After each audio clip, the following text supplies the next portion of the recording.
안녕하세요. 생생법률쇼 진행을 맡은 김유리입니다. 법과 친해지는 제법 좋은 방법 생생법률쇼. 오늘도 크고 작은 법률 문제로 어려움을 겪고 있는 여러분들을 위한 법률 상담은 물론이고요. 또 세상을 들썩이게 하는 이슈들을 법적으로 풀어보는 시사 토크까지 준비되어 있습니다. 법률과 관련해서 궁금한 내용 있으신 분들은 상담 전화 02557-8295번으로 전화 주시거나 저희 법률방송 홈페이지에 접속 후에 법률 상담에 문의 남겨주세요. 그리고 아래 하단에 나가는 이메일로도 상담 접수 받고 있습니다. 각 분야 전문 변호사가 무료로 성심성의껏 상담 도와드리니까 여러분의 많은 참여 바랍니다. 네, 지금 이 방송은 또 유튜브 통해서도 실시간으로 방송되고 있거든요. 많은 시청 부탁드리고요. 방송하는 동안 유튜브 통한 소통 창구도 계속해서 열어두겠습니다. 네, 그럼 오늘 도움 주실 변호사님 소개해 드릴게요. 법무법인 에이스의 박민성 변호사 자리하셨습니다. 안녕하세요. 안녕하세요. 법무법인 에이스의 박민성 변호사입니다. 네, 인상 정말 좋으시죠? 저는 박 변호사님이 나오면 정말 든든합니다. 고맙습니다. 네, 오늘도 참 차분하면서 정말 실제적으로 많은 도움되는 그런 상담해 주시기를 기대해 보도록 하겠습니다. 자, 그럼 오늘 접수된 상담부터 미리 살펴볼까요? 보이스피싱의 재계좌가 사용됐어요. 조론합의서 작성 방법은 복층 불법 건축물 철거, 그 책임은 집을 엉망으로 만든 세입자. 네, 이렇게 오늘도 다양한 분야의 상담이 접수가 됐는데요. 잠시 후에 변호사님과 속 시원한 해결책 찾아볼 테니까 시청자 여러분들도 끝까지 함께 지켜봐 주시면 좋겠습니다. 자, 여러분은 생생법률쇼를 시청하고 계십니다.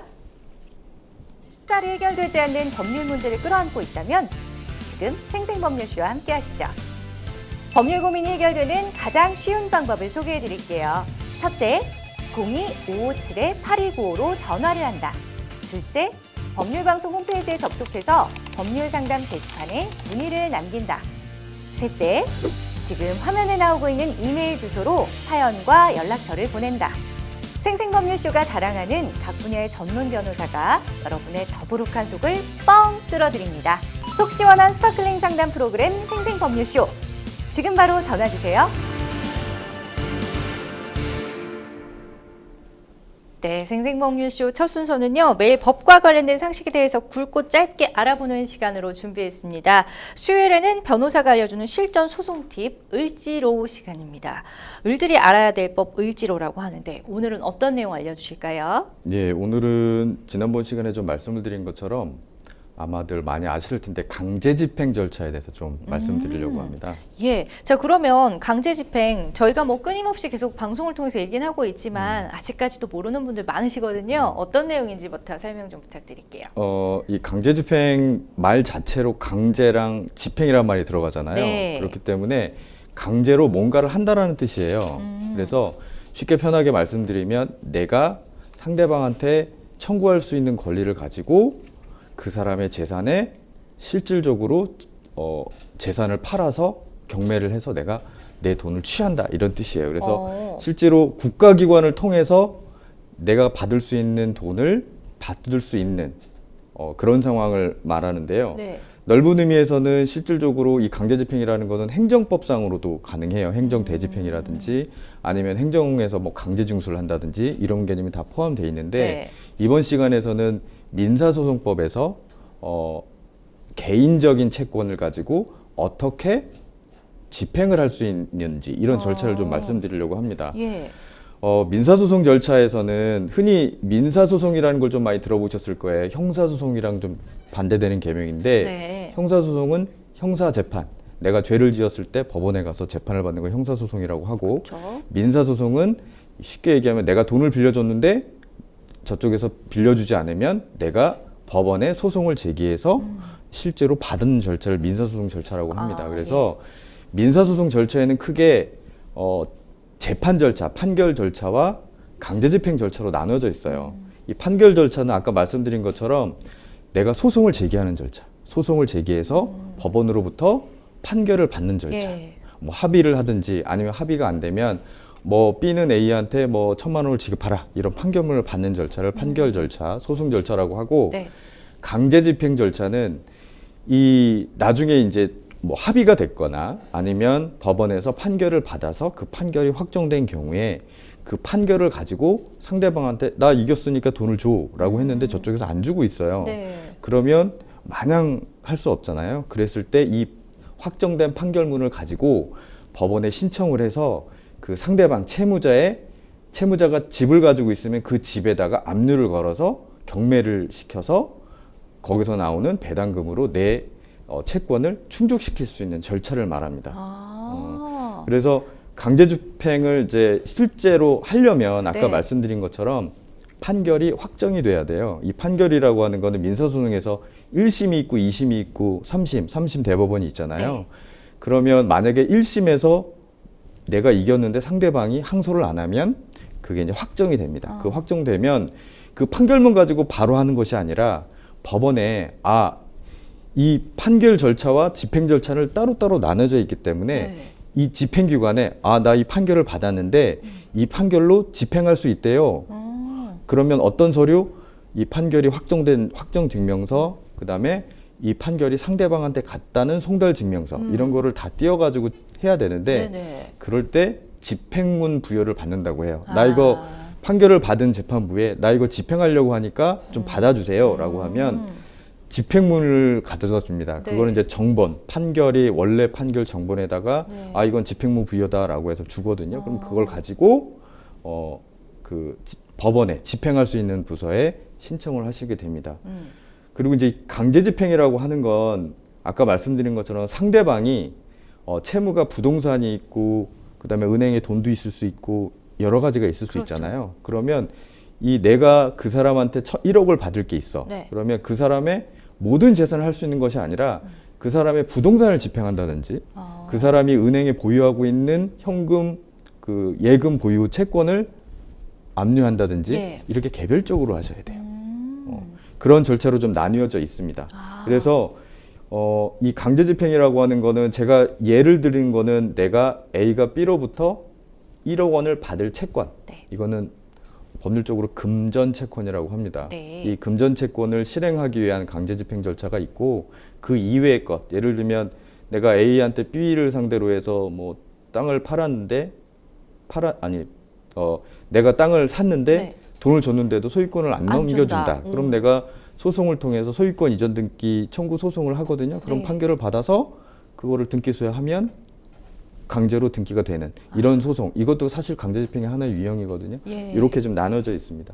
그렇군요. 일단은 그 법률적인 용어가 단어 자체가 어려워서 그렇지 이렇게 예를 들어서 설명해 주시니까 굉장히 네. 이해가 잘 되네요. 그러면은 강제 집행에 대한 의미를 확실히 짚어봤고 집행 신청을 하려면 어떻게 해야 되는 걸까요? 일단은 강제집행 신청을 하려면 아까 말씀드린 것처럼 내가 소송에서 판결 절차를 하는 법원과 같은 법원이지만 다 나눠져 있어요. 네. 법원이랑 이 판결을 이제 다 받았어요. 이걸 가지고 강제집행을 하려고 하는 부서가 달라요. 그렇기 때문에 나는 알고 있죠. 이게 네. 확정됐다는 걸. 네. 근데 그 부서는 모르잖아요. 그렇기 때문에 판결 정본이라고 하는 거는 법원에서 판결을 내릴 때 내는 서류, 판결문 그 자체를 정본이라고 합니다. 네. 그 정본에다가 아까 말씀드린 것처럼 집행문을 받고 이거를 집행하기 위해서 나 집행하려고 한다 신청하면 네네. 법원에서 집행문을 하나 주고 예. 그다음에 송달증명서 이게 상대방한테 송달됐다라는 이제 송달증명서 그다음에 확정증명서 이런 구비 서류가 이제 필요한데 네. 집행 권원이라는 말이 아마 생소하실 수 있어요. 그거를 이 판결을 정본을 집행 권원이라고 합니다. 네네. 내가 집행하기 위해서 원인이 되는 요소 그거를 집행 권원이라고 하는데 이 예. 집행 권원에는 판결뿐만 아니라 소송 과정에서 합의할 수도 있잖아요. 네, 그렇죠. 그 합의도 판결과 동일한 효과가 있기 때문에 집행 권원이 될 수가 있고 그다음에 보통 금전소비대차 공증을 많이 해보셨을 거예요. 예. 금전소비대차 공증은 법원에 공증을 하는 뭐 법무법이라는 그 사무실에 가서 금전소비대차 공증을 하면 네. 이 공증은 상대방이 위반을 하면 소송 절차 없이 바로 집행할 수 있거든요. 그러면 이 공증은 경우에는 그 공증한 사무실에 가서 네. 나 이거 집행하려고 한다 그러면 그 사무실에서 집행문 법원의 절차를 밟아가지고 집행문을 발급을 해줍니다. 이런 이 권한이 있고 이런 절차를 거치면 되는데 네. 이런 서류를 다 받으셨어요. 그러면 실제로 내가 확정된 법원에 가서 신청을 하시면 돼요.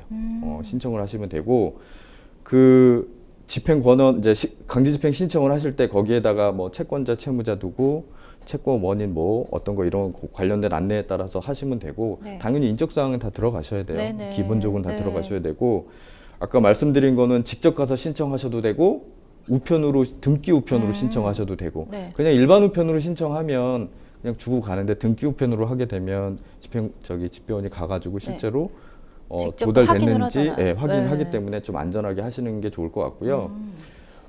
강제 집행이 부동산이라든지 채권이라든지 기타 재산권의 경우에는 법원에 하시면 되는데 네. 동산 경매, 그러니까 어떤 집에 있는 어떤 사무실에 있는 택자, 컴퓨터, 책상 뭐 이런 거를 동산 압류를 할 때는 네. 이 집행하는 주체가 집행관이거든요. 예. 그럴 경우에는 그 해당 법원에 가서 집행관 쪽에 신청을 하시면 돼요.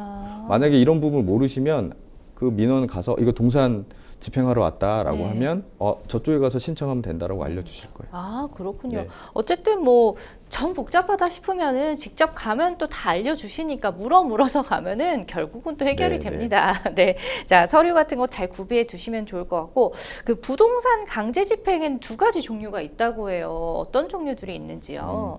사실 이제 좀 헷갈리실 수 있는데 부동산 강제 집행보다는 네. 부동산의 집행에는 두 가지 방법이 있다라고 하는 게 집행 표현, 자체에 예. 표현하는 게 좋을 것 같은데 하나는 아까 말씀드린 것처럼 강제 경매 신청. 강제 경매 신청은 내가 판결이나 공증이나 이런 걸 통해서 판결을 통해서 강제적으로 진행을 하는 거고요. 네. 그다음에 임의 경매 신청이라고 하는 게 있는데 임의 경매 신청의 경우에는 아까 이제 차후에 설명하시겠지만 뭐 근저당권 설정되어 있는 걸 실행한다든지 이렇게 됩니다. 그래서 강제 경매의 경우에는 그 대상이 되는 부동산의 경우에는 당연히 토지, 건물, 그 정착물, 네. 건물에 있는 부합되어 있는 거, 그다음 부동산과 동일시되는 권리, 이런 권리들, 그런 권리들에는 뭐 공장재단, 광업재단, 광업권, 어업권, 소유권 보존 등기된 임목, 지상권, 자동차, 건설기계, 항공기 이런 게 좀 다 포함이 되고 있습니다. 그래서 만약에 이런 부분들에 대해서 이행을 안 한다 그러면 이거를 대상으로 해서 대상이 있는 소재지 법원에 가서 강제 집행을 신청하시면 됩니다. 그렇군요. 그리고 일단은, 임의 경매 네. 신청의 경우에 잠깐 말씀을 드리면 예.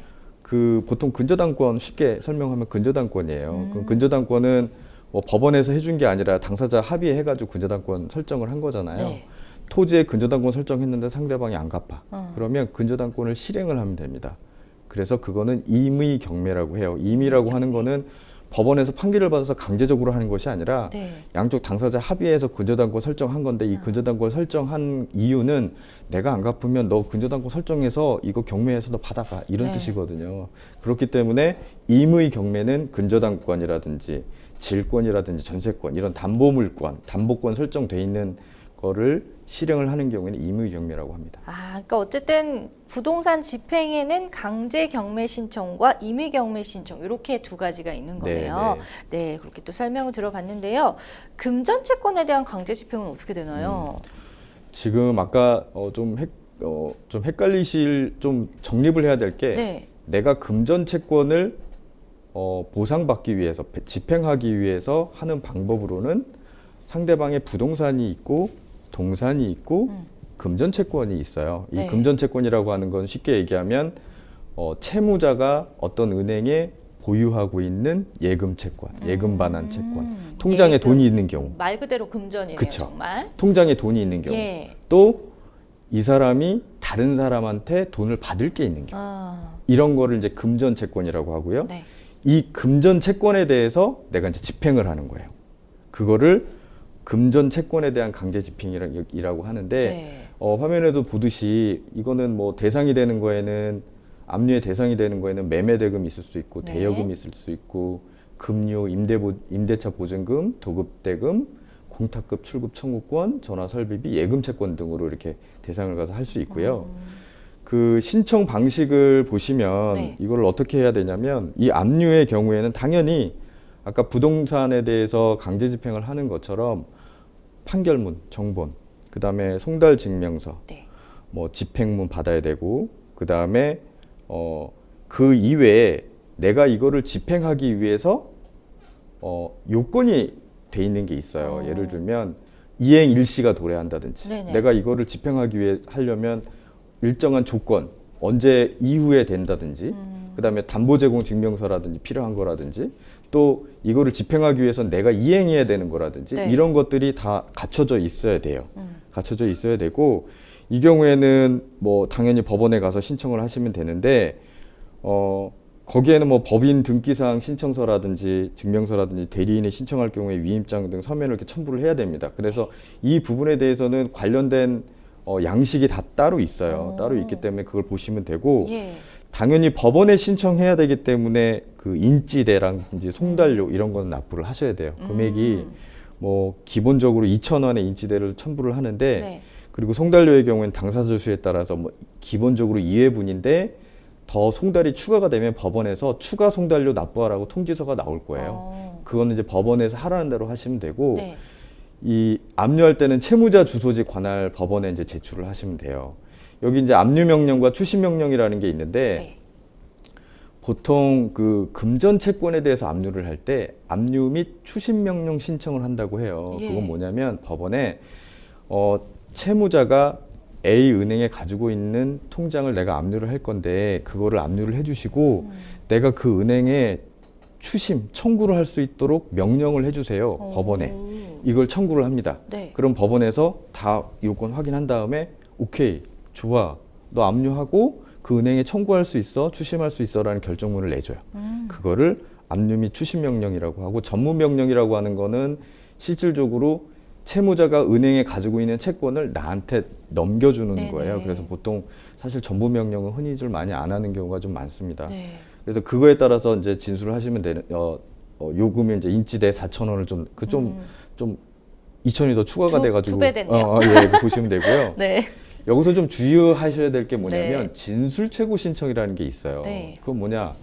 채무자가 은행에 돈을 얼마나 가지고 있는지 모르잖아요. 네. 만약에 알면 좋은데 모르면 그냥 돈이 아무것도 없는 상태로 그냥 법원에서 신청을 해서 압류가 돼 있으면 나는 돈이 있는 줄 알고 계속 가지고 있을 뿐이에요. 그렇죠. 그럴 때 내가 압류 및 추심 명령을 신청을 할 때 법원에 이렇게 하면 돼요. 해당 은행에 내가 채무자 가지고 있는 통장을 압류하려고 하는데 그 네. 은행에 채무자가 얼마 지금 가지고 있는지 내가 청구하는 걸 인정을 하는지 이거를 진술로 답변을 해주시게 해주세요 라고 하는 게 진술 최고 신청입니다. 이 진술 최고 신청은 채권자가 압류 및 추심 명령 신청을 할 때 네. 동시에 하거나 법원에서 신청을 한 다음에 이제 법원에서 판단을 해서 그걸 은행에 보내잖아요. 네, 그렇죠. 그 보내기 전에 신청을 하셔야 돼요. 보내기 전에. 네, 그 이후에 신청을 할 수 없습니다. 받아들여지지 않습니다. 그걸 반드시 시기를 좀 하셔야 되고요. 예. 서면으로 하셔야 돼요. 그렇게 하시면 나중에 법원에서 이제 진술 최고 신청도 해당 은행의 결정문이랑 같이 보내주거든요. 네. 근데 은행의 경우에는 이거 내가 답변하는 비용 내주세요라고 해서 보통 1,000원, 2,000원 이렇게 또 요금이 나오는 경우가 있어요. 그 정도야 그래서 뭐 그렇게 낼 수 하시면 될것 있죠. 같고요. 압류의 경우에는 이걸 압류를 하게 되면 제3채무자한테 네. 이 결정문이 가게 되면 바로 효력이 발생합니다. 알겠습니다. 자, 이렇게 오늘은 여러 가지 종류의 재산에 대한 강제 집행 절차와 방식에 대해서 알아봤는데요. 오늘 정말 저희가 방대한 얘기들을 했어요. 본인이 또 필요한 것들을 또 쏙쏙 뽑아서 잘 기억해 두시면 좋겠습니다. 자, 이번에는 또 전화 상담 연결돼 있어서 바로 받아보도록 하겠습니다. 안녕하세요. 여보세요. 네, 시청자님 지금 많이 기다리셨죠? 전화 연결 지금 돼 있습니다. 여보세요? 네, 안녕하세요. 네. 제가 예. 이제 일자리를 새로 알아보던 도중에 네. 이제 SNS에서 아르바이트를 하나 확인했어요. 예. 네, 그러면서 이제 그게 쇼핑몰 아르바이트 공고라고 네. 해가지고 DM으로 문의를 먼저 했었는데 뭐 월 급여가 따로 있고 이렇게 해가지고 이제 안 좋은 건 아닌가 싶어서 이제 아니라고 생각을 하고 이제 연락을 드렸거든요, 제가. 네네. 근데 그게 쇼핑몰 환불 알바라고 하더라고요.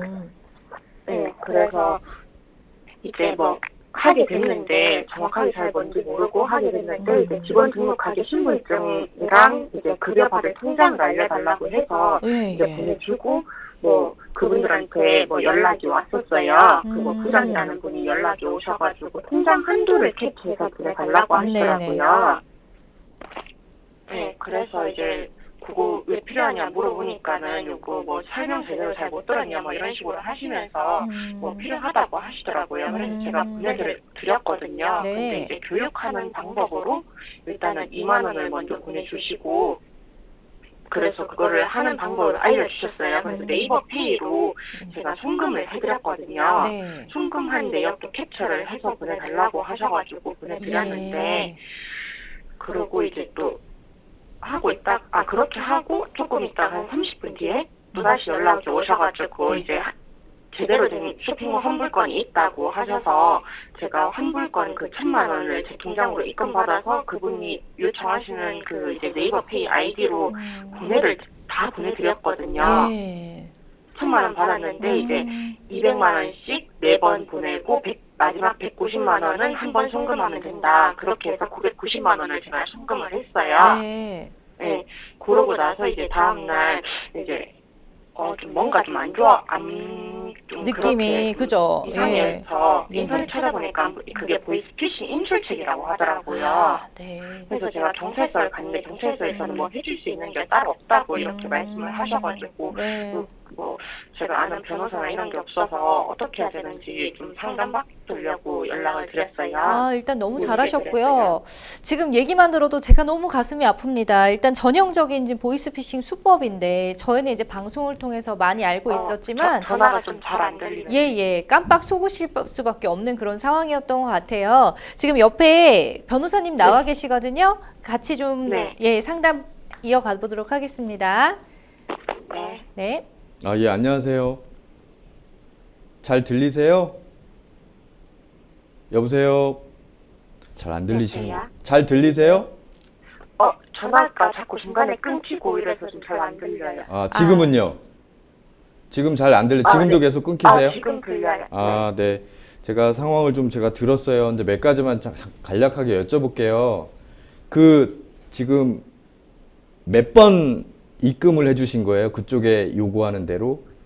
총 한 번 했는데 그게 이제 돈을 200만 원씩 4번 보내고 네. 마지막에 200만 원은 190만 원만 이제 한 번을 보내고 뭐 10만 원은 그날 오늘 한 수당이라고 이렇게 말씀을 수당. 하셨어요. 예. 그럼 한 번 한 거예요? 1회? 네. 네, 돈이 한 번 들어왔거든요, 저한테. 한 번 하셨어요. 그러고 나서 경찰에 신고하셨다는 거죠? 네? 경찰에 신고. 경찰에 신고하셨어요? 똑같은 분한테 보냈어요. 경찰에 신고하셨어요? 경찰에? 네. 경찰에 신고하니까 경찰에서 뭐래요? 경찰에서 제가 이제 신고하러 경찰서를 가니까는 경찰서에서는 뭐 아직 접수된 것도 없고 그게 이제 보이스피싱에 당한 것 같다 이렇게 말씀하시면서 일단은 돌아가고 뭐 경찰서에서 연락 오면은 그때 다시 출석하시면 된다 이렇게 말씀을 하셨거든요. 그러면은 정확하게 이 사안에 대해서 보이스피싱이 의심된다라고 신고는 하셨죠? 네. 제가 볼 땐 좀 잘 하신 것 같고요. 지금 돈이 피해 입으신 건 없으시죠? 저는 제가 피해 받은 금액은 없는데 이제 그게 보이스피싱 인출책에 가담됐다고 이렇게 인터넷에서 글을 봐가지고요. 그런 경우가 많아요.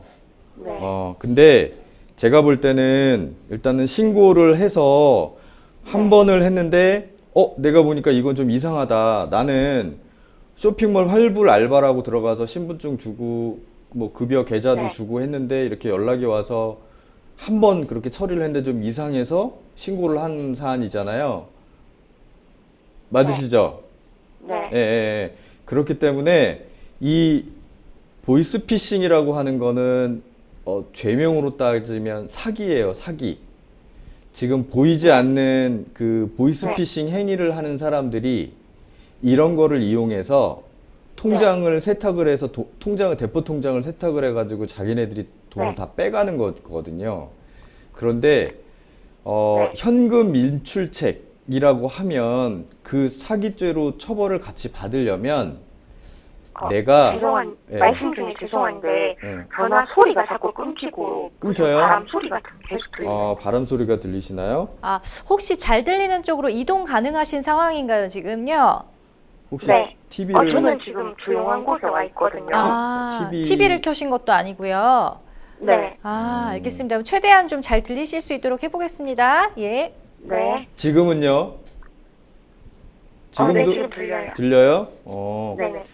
그 사기죄로 같이 만약에 처벌을 받아야 된다면 네. 이런 행위를 할 때 내가 이거 보이스피싱이네, 보이스피싱일 수도 있겠네 네. 라는 거를 알면서 했어야 돼요. 네. 그래야 같이 처벌받아요. 근데 제가 볼 때는 이 사안은 물론 그 쇼핑몰 알바 업체라는 사람이 전화 왔을 때 그런 통화라든 전화로 하셨어요? 통화는 한 적이 없고 DM으로 일단은 연락을 먼저 드렸다가 카카오톡으로 넘어와가지고 그냥 이제 메시지로만 이렇게 대화를 했거든요. 그럼 그 메시지 대화 다 캡처해 놓으셨어요? 네. 그거 버리지 마시고 꼭 캡처해 놓으시고 증거로 가지고 네. 계세요. 만약에 그런 부분들을 다 충분히 나중에 경찰관이 다른 피해자, 만약에 그 돈 1,000만 원이라는 돈이 피해자가 있을 거 아니에요. 그래서 네. 만약에 접수가 와서 지금 상담자님의 통장으로 들어갔다가 이렇게 빠졌다라는 부분이 되면 상담자님한테 연락이 올 거예요, 경찰서에서. 그러면 그때 이런 정황들을 다 얘기를 하시면 제가 볼 때는 문제는 없으실 것 같아요. 이 경찰서에서도 상담자님이 사기 피해를 당한 게 없기 때문에 적극적으로 조사는 못 해요. 네. 예, 피해 받은 게 없잖아. 다만 네. 이거 이 사람들이 내가 속아서 이렇게 행위를 했는데 이거 보이스피싱인 것 같다라고 신고를 한 거잖아요. 신고.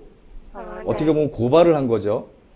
근데 이거에 대한 피해자가 직접적인 신고가 없어서 물론 네. 수사기관에서 보통 이 경우는 경찰에서 뭐 지능범죄 수사팀에서 내사하고 그러거든요. 그러니까 이런 첩보들이 오게 되면 해당되는 네. 부분들을 계속 조사하고 있을 거예요.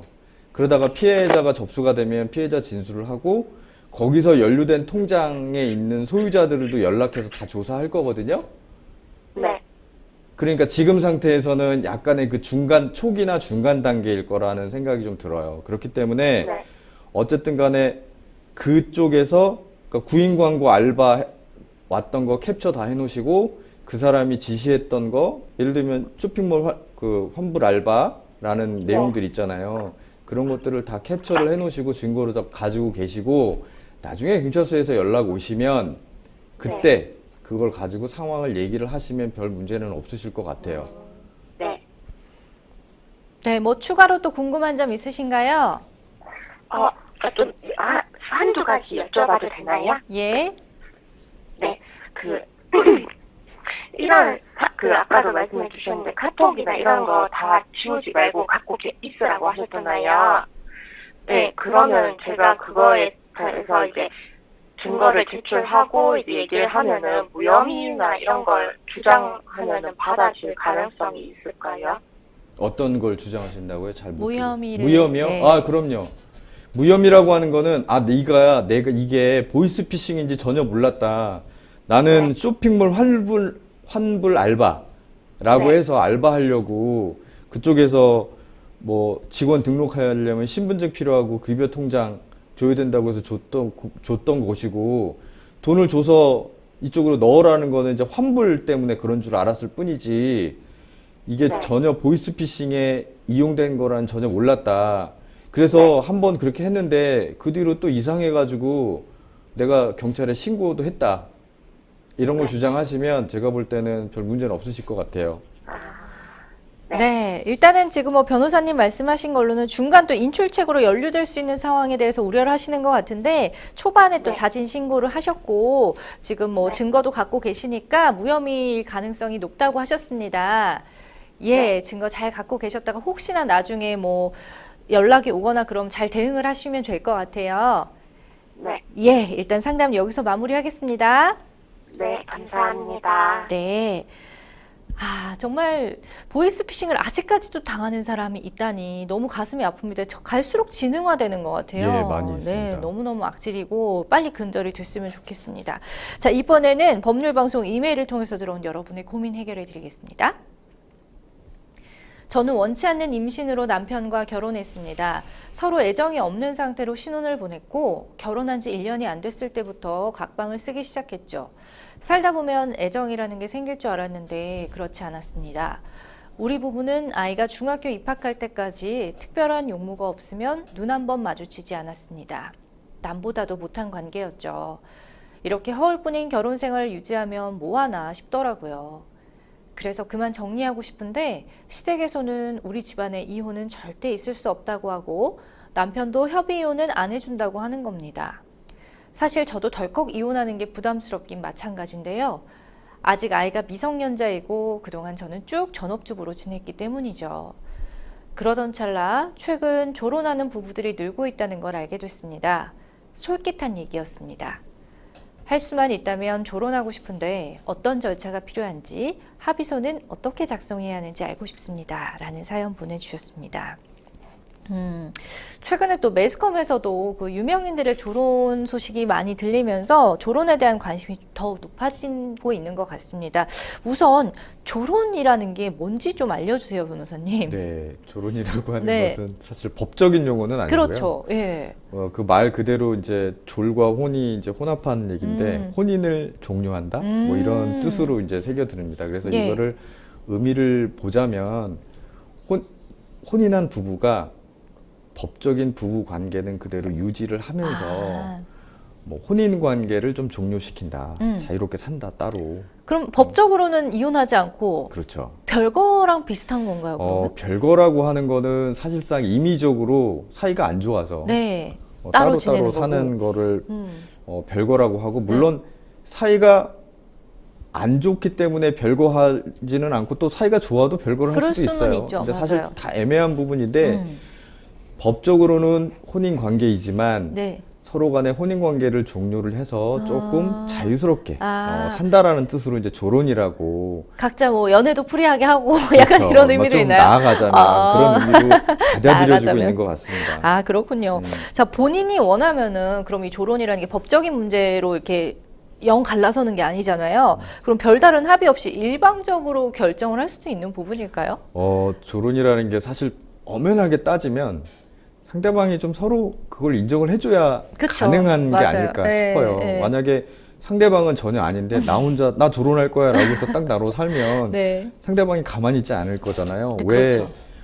혼인 생활의 파탄의 원인은 누가 있다 법적인 이런 문제로 식으로 엮일 수 있기 맞아요. 때문에 이 졸혼이라는 말에 더 표현을 또 더 성실히 하자면 상대방이 서로 합의하에 네. 우리 이렇게 살자 뭐 이런 의미로 받아들여지는 게 좋을 것 같아요. 그냥 같은 공간에 숨 마시고 남남으로 살자 이거잖아요. 네. 그러면 뭐 별다른 절차는 없겠네요. 둘이서 잘 합의를 해서 이제 하는 건가요? 네. 이게 졸혼이라는 게 법에서 어떤 정해진 절차가 있는 것이 아니라 네. 이혼처럼 이 사회적으로 서로 간에 생겨난 이야기이기 때문에 따로 어떤 정해진 절차는 없고 네. 양 당사자 사이에 그런 필요성이라든지 그런 합의가 서로 되고 얘기가 됐다고 하면 그냥 그렇게 사는 것이 우리 졸혼하자 뭐 이런 것으로 받아들여질 것 같습니다. 그럼 혹시 법원에서 졸혼으로 조정을 할 수도 있는 건가요? 이게 뭐 법적인 그게 아니라서 좀 애매하긴 지금 한데. 이혼 사건에서 예. 혼인 관계 관련해서는 사실 이제 이혼 소송을 제기하거나 뭐 재산분할 소송을 제기하거나 네. 이럴 거예요. 네. 근데 다만 처음부터 우리 졸혼 합의할래요라고 조정 신청을 해서 법원에서 그런 사항으로 하실 수는 있을 수 할 수는 있겠죠. 있어요. 근데 엄연한 법원에서 이혼과 관련된 그런 사항은 아니죠. 그러니까. 다만 내가 이혼을 한다고 조정을 했어요. 신청을 했어. 그리고 소송을 했어. 그런데 재판 절차에서 그런 혼인 관계는 그대로 유지하되 우리 이렇게 정하자. 이렇게 합의할 수도 있거든요. 네. 그렇게 따지면 엄연하게 그것도 그러면 졸혼을 법원 단계에서 그냥 합의하는 이런 상황일 수도 있죠. 네. 그렇군요. 자, 그러면은 이제 합의서 같은 것도 작성해 두면 이게 법적인 효력이 있을지요? 이 졸혼에 대한 합의서는 작성하실 수 있어요. 서로 간에. 우리 뭐 계속 서로 각자 하자. 이성 문제는 서로 알아서 터치하지 않기로 하자. 재산은 이렇게 하자. 네네. 뭐 부양은 서로 알아서 하기로 하자. 어. 뭐 이렇게 할 수 있는데 이 합의서 자체가 그렇다고 해서 이게 다 효력이 있는 것이 아니라 혼인 관계는 그대로 유효하기 때문에 서로 부건의 부양 의무는 당연히 있을 것이고 예. 또 일방이 사망하게 되면 상속 관계는 그대로 법에 따라서 이루어질 것이고 이런 부분들이 있기 때문에 이런 한에서는 효력이 없습니다. 다만 아. 이성 간에 우리 서로 다른 이성 만나고 하는 거는 타치하지 말자. 네네. 이런 합의서를 썼으면 예. 사실 그런 범위 내에서는 나중에 문제가 됐을 때 서로 그 부분에 대해서는 인정한 거 아니냐라고 해서 뭐 책임 없다라는 정도로 예. 주장할 수 있겠죠. 그렇군요. 만약에 조론 합의서를 작성할 때요. 이후에 다른 이성을 만나더라도 우리 법적인 책임을 지지 않기로 하자. 이런 걸 작성했어요. 그러면 이게 외도에 대한 책임조차 면할 수가 있는 증거가 그렇죠. 되는 건지. 그렇죠. 아까 말씀을 드린 아. 것처럼 서로 간에 타치하지 않기로 이성 문제에 대해서는 네. 서로 사귀는 사람이 있고 뭐 하고 있는데 나 그거 뭐 어떻게 둘이 놀더라도 상관 안 해. 책임 안 물을게라고 네. 하면 그 외도라는 부분에 있어서 어떻게 보면 그 외도라고 하는 거는 상대방이 내 동의 없이 그런 거니까. 상대방과 불법 행위를 예, 저지른 예. 거잖아요. 그러면 그 부분을 내가 알면서도 용서한 거기 때문에 그 부분에 대해서는 이미 합의가 중요한 된 거니까. 증거 자료라고 볼 수가 있죠. 아, 그렇군요. 그러면 만약에 재산 분할에 대한 합의서를 이제 조론할 때 쓸 경우에는 실제로 이혼할 때 이 부분은 재산 분할 문제는 또 다를 것 같기도 해요. 뭐 조론할 때 재산 분할에 대한 서로는 합의를 했다고 하더라도 나중에 이게 서로 합의 이혼할 때를 네. 전제로 해서 하게 되면 당사자끼리 효력이 있지만 나중에 그 합의로 이혼 안 되고 재판으로 이혼 간다라고 그럴 수 하면 이거는 효력이 없습니다. 아, 그렇군요. 네. 결국은 조론도 둘이 의견이 맞아야 가능한 것 같습니다. 그죠? 네. 자, 이런 또 의견을 들어봤습니다. 자, 계속해서 또 법률방송 이메일을 통해 들어온 여러분의 고민 또 해결해 드릴게요. 전 임차인에게 권리금을 주고 프랜차이즈 양수 계약 후에 상가에서 카페를 운영하고 있었는데요. 며칠 전 구청에서 현재 영업 중인 곳에 복층 불법 건축물에 대한 민원이 들어와 조만간 철거를 진행할 예정이라는 연락을 받게 됐습니다. 조만간 현장 조사까지 나온다고 하는데요. 계약 당시 임대인과 전 임차인 모두 불법 건축물에 대한 언급이 일절 없었고 건축물 대장상에도 문제가 없었는데 최근에야 복층이 불법 건축물이라는 사실을 알게 됐습니다. 다음 달에 임대인과 재계약이 예정돼 있는데 철거 비용과 영업 손실까지 생각하니 눈앞이 캄캄합니다. 어떻게 하는 것이 최선일까요? 라는 사연을 보내주셨습니다. 좀 당황하셨을 것 같습니다. 일단 불법 건축물로 지금 구청에 민원이 제기가 되면서 카페 운영에 차질을 빚게 돼서 저희에게 사연을 보내주셨는데 이 부분 어떤 부분이 문제가 된 걸까요? 여기서 제가 사안을 좀 살펴보면 예. 이게 어떤 카페를 운영하시는데 복층 건물이라고 하는 복층이라고 하는 거 보니까 카페 내에 또 2층으로 그렇죠. 올라갈 수 있는 공간이 있는 것 같아요. 예. 그거를 좀 불법으로 건축을 한 거구나. 불법으로 이렇게 복층을 만들어서 예. 운영을 이제 카페로 운영을 하는데 나중에 이제 구청에서 민원이 주변에서 뭐 투서가 들어오거나 아니면 실사를 하는 과정에서 네. 그 복층을 만드는 게 아마 불법이다라고 판단이 돼서 이런 상황에 오게 된 것 같아요. 그렇군요. 예. 그러면은 만약에 복층을 허가나 인가를 받지 않고 설치했으면 어떤 처분을 받게 될까요? 이 상가는? 당연히 그 불법 건축물로 돼 있기 때문에 철거 명령이 나올 거고 오, 예. 철거 안 할 경우에는 이행 강제금이 계속 부과가 될 거예요. 그래서 이행 강제금이라고 하는 거는 철거 명령을 했는데 이행하지 않으면 이 돈을 계속 내야 된다. 그럼 계속 부과가 될 거예요. 네네. 아, 그렇군요. 철거할 때까지. 아이고. 어쨌든 뭐 민원이 제기되면 구청 입장에서는 무조건 불법 건축물을 철거해야 될 의무가 있나 보죠?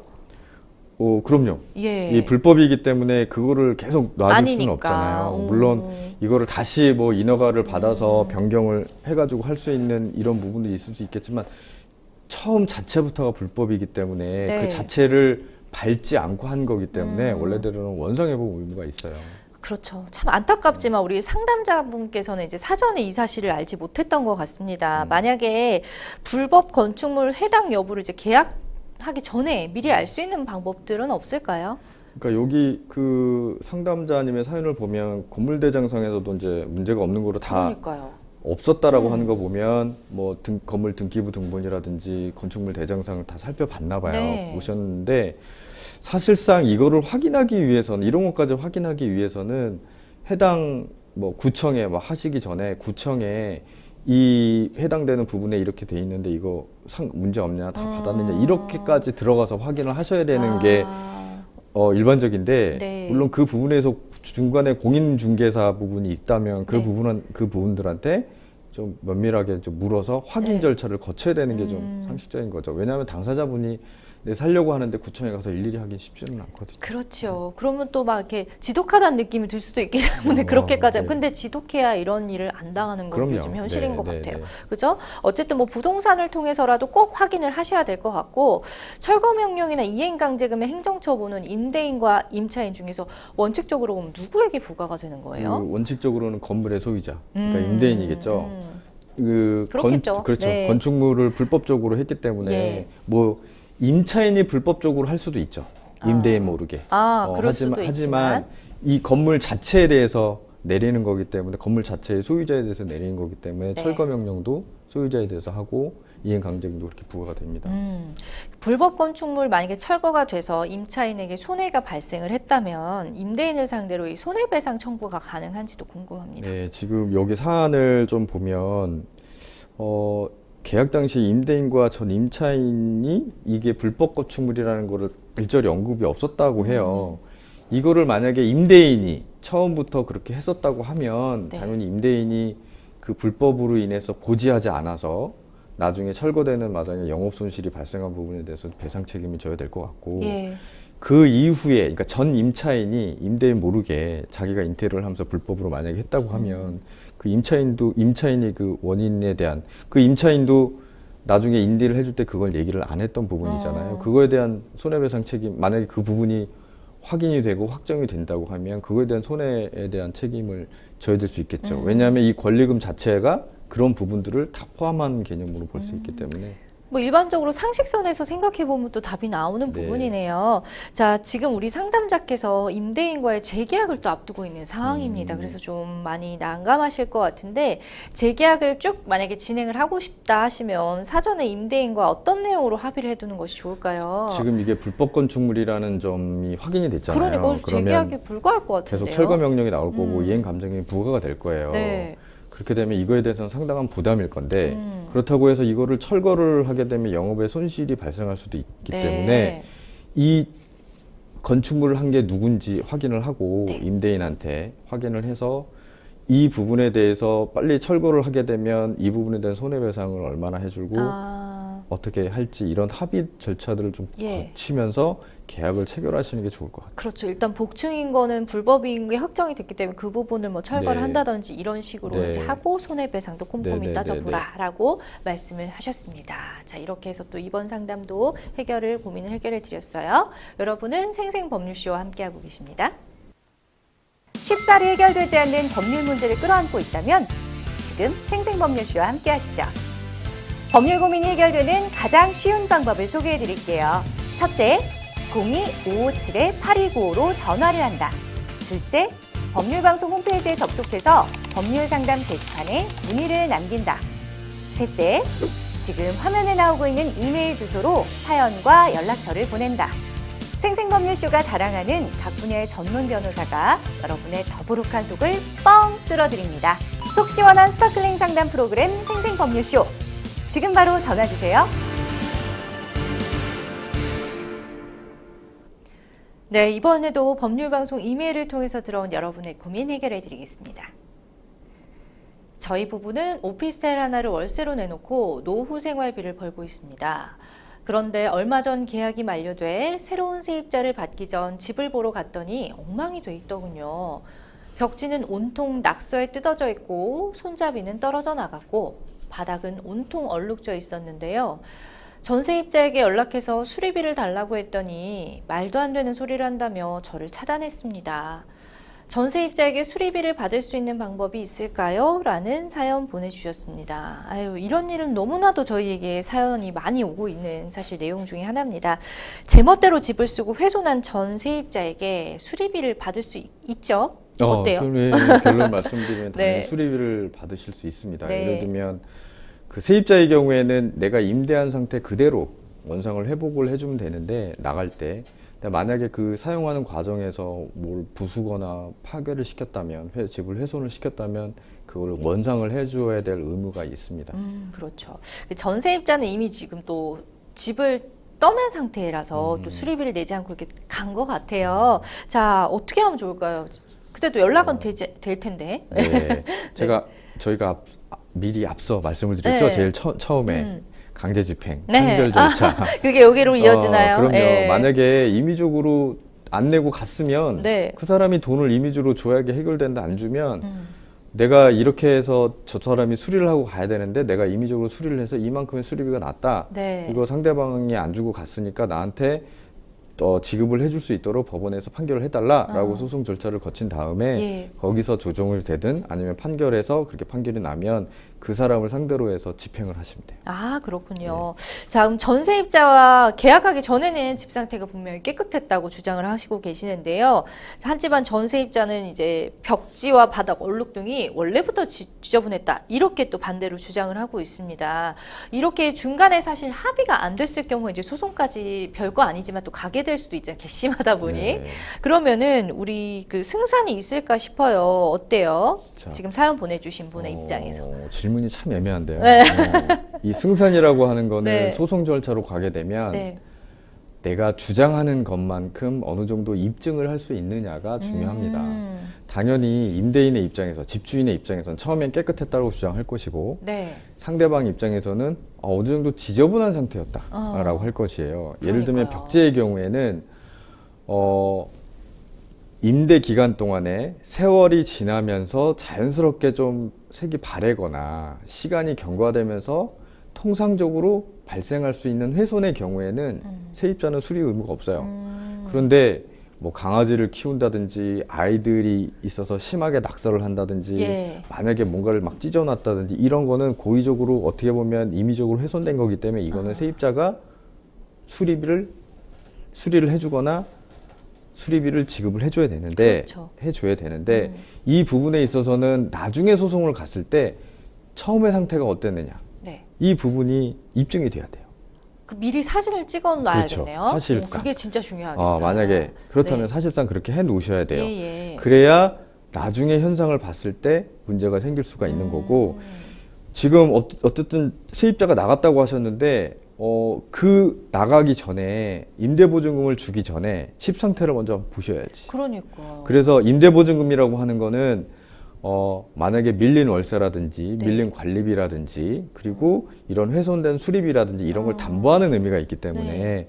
나중에 임대보증금을 지급해 주기 전에 이미 훼손돼 있는 상황을 수리를 안 해주고 하면 그 수리비를 주변에 견적을 내서 서로 얘기를 해가지고 어느 정도 가감을 해서 합의를 해서 주실 수 있거든요. 네. 근데 그런 절차를 좀 못 거신 것 같아요. 그러니까. 그래서 나중에 소송을 가시면 그런 입증을 좀 하셔야 된다라는 게 좀 필요하고 네.